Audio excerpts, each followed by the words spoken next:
Despite what you might think, your 3D printer is not protected by your country's labor laws. That means you can have it printing 24/7 around the clock every single day of the week so that you can make some really cool prints like these. These are 4 game-related 3D prints that all take over 24 hours. So tell your printer to buckle up and get a Red Bull because it's going to be printing for quite a while. This is the Portal Gun by Kirby Downey. You know, the gun from that game, oh, what is it called?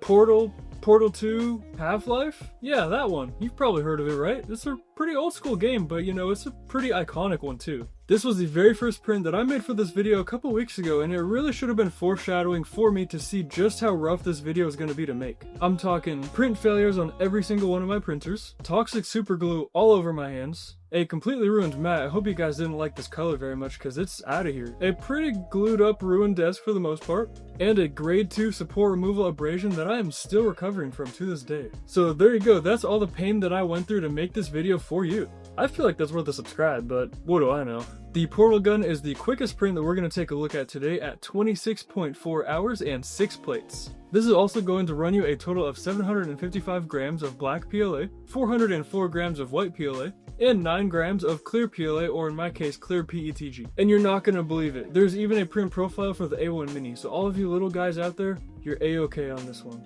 The assembly of this prop is pretty straightforward for the most part. So basically all you're going to do is you're going to take these pegs, which are very tight, so you might want to scale them down a little bit, or in my case I kind of burned the edges of them and made them a little bit more rounded. This is definitely not the preferred method, but it's what I did. Applying a little bit of super glue on the surface, and then smushing those 2 pieces together. Next you're going to slide these first 2 connected pieces into what I'm going to call the foregrip of the Portal Gun. I don't really know what it's called, but that's kind of what it seems like to me. And this is just a pressure fitting. There's no glue required for this one. After that, it's time to glue in our transparent tube, followed by another piece of the body and 2 more pegs. Again, same exact thing as the first one, pegs, glue, bam, you're good to go. And then finally the last body piece, which is, you're not going to believe it, 2 more pegs, a little bit of glue, push those things together. After that, we're going to take our white pieces, our shield looking pieces, again, not quite sure the technical name, but I'm going to call them shield pieces. Slide the pegs of the shield pieces into the main body, and that's it. From here you could glue these white pieces together, but I decided not to. I kind of like the way it moves around a little bit. It makes it look a little bit more alien-like. This is also where you're going to see the first of many print failures. Literally at the very end of like a 6-hour print, the build plate on the A1 decided it just doesn't want to stick anymore, so there go all those pieces. Coincidentally, it was only a couple layers from the very top of being done, so like every other good 3D printing YouTuber, what did I do? I said screw it, it's good enough. It's not like thousands of people are going to see my print quality and critique it in the comments. It's nothing like that. This is totally just for my enjoyment. I'm not gonna lie to you, I was on a big time crunch making this video. That's the real reason that this happens. Once you make it through all of that support removal, peg inserting, and gluing, you're left with the Portal Gun. Look at how amazing it is.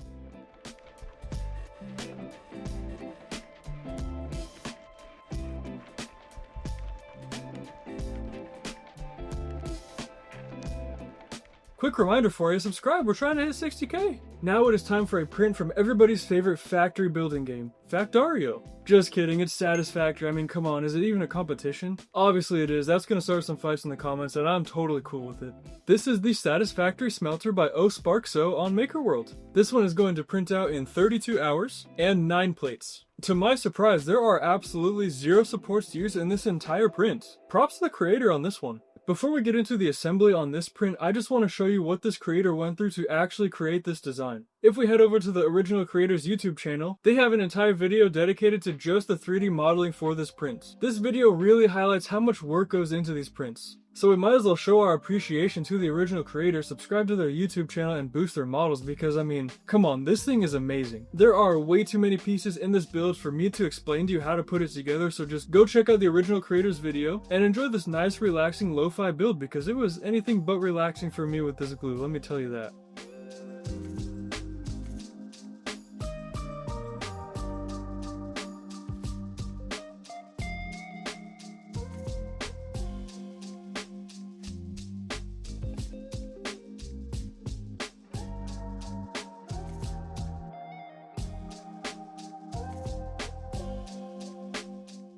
here is the final product. I'm still missing a bunch of detail parts on this print, and that's because my glue just was not cutting it. It was taking way too long to dry, and a lot of these decoration pieces need to be held vertically, and there's just no way that I'd be able to support them vertically while the glue dries. And honestly, you wouldn't even know if I didn't just tell you that. You would think this is the completed, fully finished print, so that's how amazing this design is. But in the end, here is the Satisfactory smelter.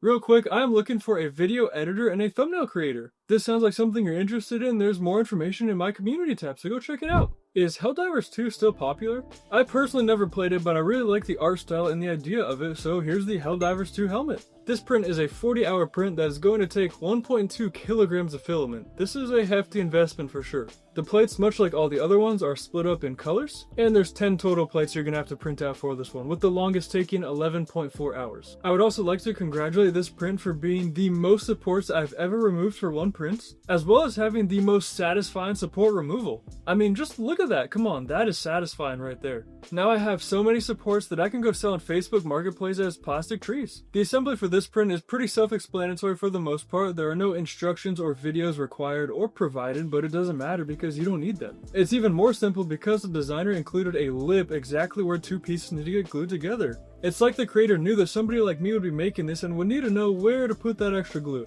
We can start with these silver grates, and can we appreciate just how good this silver looks? It's actually silver and not a gray color like most silver filaments. Then we can add our yellow accent pieces to the mask and set that aside so it can dry. Once we have all of our main helmet put together, we can add our yellow accent that runs along the entire helmet. We can also add our silver details, this buckle looking piece, to the sides of our helmet. Finally, once everything is dry, we can squeeze our mask piece into the actual helmet piece itself and glue that in. I'm going to use hot glue for this area because there's quite a bit of a gap here, and regular super glue just isn't going to cut it for filling that gap. The only downside to using hot glue is you can definitely see it when it's done. Where the super glue typically dries clear, the hot glue is going to dry more of a white cloudy color, and it's going to be a lot more noticeable, especially on this black background. But just like where the extra super glue is on the rest of this helmet, this thing can easily be sanded down and painted to look just perfect. And of course, being the good 3D printing YouTuber that I am, I totally didn't wait till the last minute to make this video. This video totally isn't set to come out tomorrow. Otherwise, I totally would have sanded this thing down and painted it for you all, so it would just look the best it possibly could. Personally, I think it looks really good exactly how it sits right now, right off of the printer with that glue stain. It almost makes it look more worn down and used. Or maybe that's just a cope that I'm saying, I don't really know.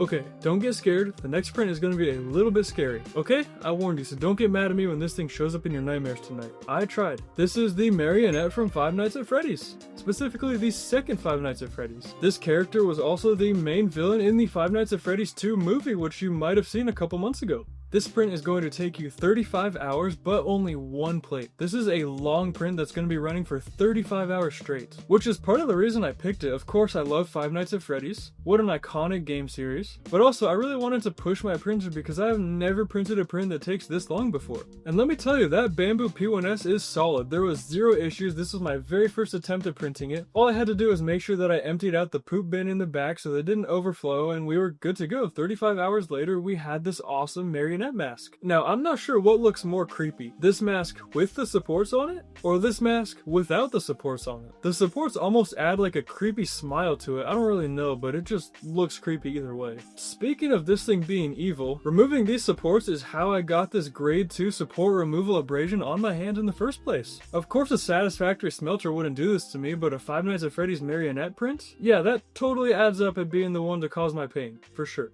Now let's take a look at the details on the Five Nights at Freddy's marionette puppet mask.